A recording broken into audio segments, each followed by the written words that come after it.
Yo, what's up mga kaibigan? Nalina tayo magkwentuhan. Inanunsyo na kanina ang starters para sa 2025 NBA All-Star Game. Sa West, ito ay kinabibilangan nila Stephen Curry, Shai Gilgeous-Alexander, LeBron James, Kevin Durant at Nikola Jokic. Si LeBron ay napili na bilang starter sa All-Star Game ng record-breaking 21 seasons. Habang si Curry naman ay nakabalik nga sa pagiging starter kahit na nasa labas ng top 10 ng Warriors sa ngayon. Pinalitan niya nga ang pwesto ni Luka Doncic na starter last season, subalit inuulan ng mga injuries ngayong taon. Maganda din nga ito para sa home fans ng Warriors dahil sa San Francisco gagawin ang All-Star Game na ito.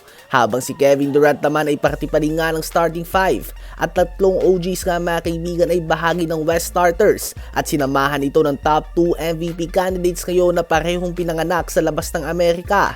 Habang sa East naman ay si Jalen Bronson, Donovan Mitchell, Jason Tatum, Giannis Antetokounmpo at Karl Anthony Towns. Medyo naging controversial ito dahil ang leading vote getter sa guard sa una, pangalawa at pangatlong balik ng mga boto na sila LaMelo Ball na may average na 29 points, 5.4 rebounds and 7.5 assists per game ay hindi naging parte ng starting 5. The rest nga ay medyo expected na ito sa Eastern Conference at wala naman nakakagulat sa kanilang starting lineup.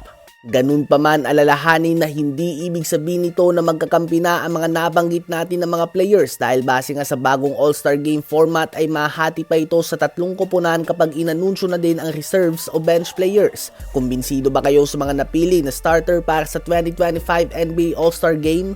Halimaw na performance naman ang pinakita ng San Antonio Spurs sa game na ginawa sa hometown ng reigning Rookie of the Year Victor Wembanyama sa Paris, France. Tinambakan nila ang Indiana Pacers sa score na 140-110. Hindi binigo ni Wemby ang kanyang mga tagahanga at gumawa siya ng 30 points, 11 rebounds, 6 assists and 5 blocks on 62% shooting sa field. 25 points din si Devin Vassell, 20 points, 7 rebounds si Harrison Barnes, 13 points, 9 rebounds si Jeremy Sohan, at 3 points, 8 rebounds and 7 assists din si Chris Paul. Sa Pacers naman ay 24 points si Ben Mathurin, 18 points, 6 rebounds si Pascal Siakam, 14 points si Miles Turner at 13 points and 7 assists si Tyrese Haliburton. Dahil sa panalo na ito ay naputol na ang magkakasunod na talo ng San Antonio Spurs. Habang tuloy-tuloy naman ang mga talo ng Orlando Magic kahit na naglalaro na si Paolo Banchero at Franz Wagner, tinambakan sila ng Portland Trail Blazers sa score na 101-79. 21 points si Anthony Simons to lead the way, 16 points and 6 rebounds din si Camara at 13 points, 5 rebounds and 5 assists si Denny Avdija. Ito na ang ikalimang sunod na talo ng Orlando Magic at ikawalo sa uling siyam na laro nila. From being the number 2 seed, ngayon nga ay pangwalo na sila sa Eastern Conference at ano nga ba masasabi nyo tungkol dito? I-comment yan sa baba at aking babasahin yan. Huwag kakalimutan na mag-like, mag-subscribe at i-hit ang notification bell for more updates at kwentuhan. Maraming salamat po.